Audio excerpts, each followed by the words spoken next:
Ay anak ni Inocencio Balandan Rase, Conchita Bilen Rase. Si tatay, ang tawag ng pamilya ng Roman ay yan. Kapag ano, yan kasi kaka. So ang tawag yun ay kaka. Ang panganay naming anak ay kapatid ay si Kuya Domingo Rodi. Patayin mo lang doon ng mami sa likod. Rase. Dali.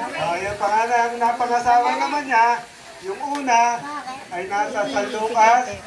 Ang anak niya ay sila Henry Boy. Yun yung medyo dito. Pumupunta rin dito. At sumunod kay Kuya Ingo ay si Teresita Rase Fernandez. Tayo. Sila ka na, asawa siya, Kuya Inen.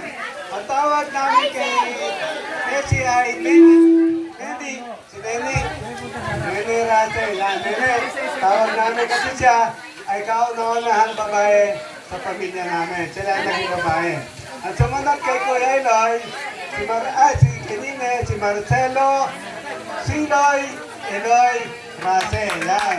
Sila ka magandang lalaki sa amin. Yan.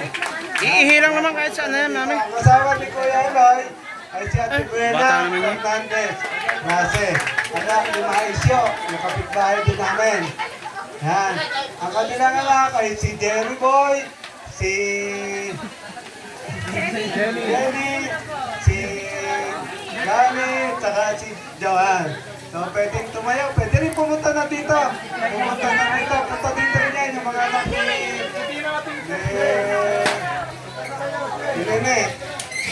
At mulat kay Kuya Noy ay sumakabilang buhay na si Kuya Dami Rase. Ang kanyang pangalan dito sa atin sa San Miguel ay Jack Lord. Jack Lord. Yan. Jack Lord yan. Yan yung pinakamabait. Hindi naglalasing. Hindi naglalasing. Ang anak niya, panganay ay, makinig kayo sa anak ni Kuya Dami. Pag may makakasagot kung bakit ganun ang pamilya, ang panganay ay si Corazon. Ang pangalawa ay si Salvador. Ang pangatlo ay si Fidel. Ang pangapat ay si Gobi. Dito. At ang pinakabunso ay Miriam. Mamaya makakasagot kung ano talaga. Ano yung kompleto. Kung saan pinagkukuha yung pangalan ng anak ni Gandani.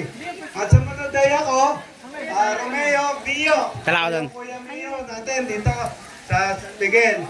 Ang anak ko ay dadating pa lamang yata, wala pa diyan. Ang panganay ay Tara, mami. Mami, asawa ko, teka muna. Super. Alimutan, ang asawa ko ay si Marisa. Siya ngayon ang in-charge kasi sa ating pagkain ay